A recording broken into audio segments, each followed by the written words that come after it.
Depuis 2 ans, je travaille avec le CIEP dans différentes missions. Les projets sont assez différents les uns des autres.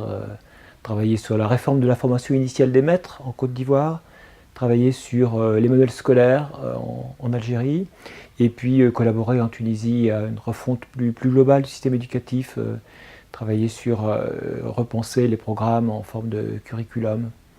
Et puis il y a d'autres projets qui sont en cours, donc j'ai une collaboration assidue.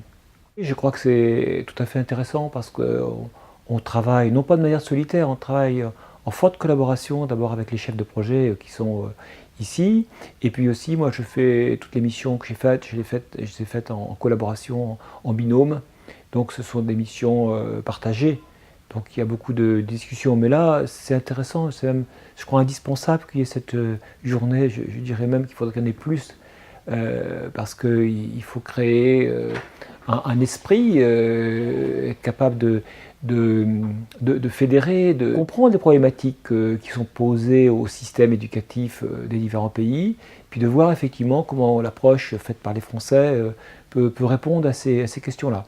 Et je vois bien que dans la salle, il y avait des compétences qui étaient très diversifiées, très variées par les origines professionnelles des gens. Donc c'est important qu'on ait ces rencontres au CIEP. Ça participe du même mouvement, les carnets sont un outil, là aussi assez récent, qui contribue justement à des échanges, à des analyses de pratiques. Qu'est-ce que c'est qu'un expert finalement? C'est ce qu'on a essayé de cerner aujourd'hui. L'expert, c'est pas simplement quelqu'un qui va apporter un certain nombre de savoirs, de savoir-faire, donc de connaissances et de compétences qu'il peut avoir, mais après tout, les pays que l'on rencontre, moi, ceux où je suis allé, je trouve qu'il y a un excellent niveau de formation, l'encadrement, le haut encadrement des ministères. Mais on les aide parce qu'on fait un pas de côté. On vient un peu d'ailleurs, donc on peut aider à ce qu'ils puissent apporter et mettre en œuvre leurs propres connaissances. Donc il y a ça.